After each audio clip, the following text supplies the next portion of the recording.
we got the two most viral items at Dairy Queen's. This is the mint crunching cookie.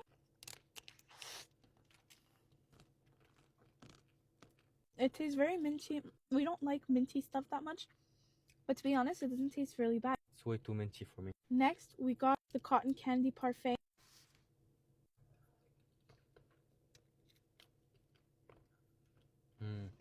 Which one's better out of these two?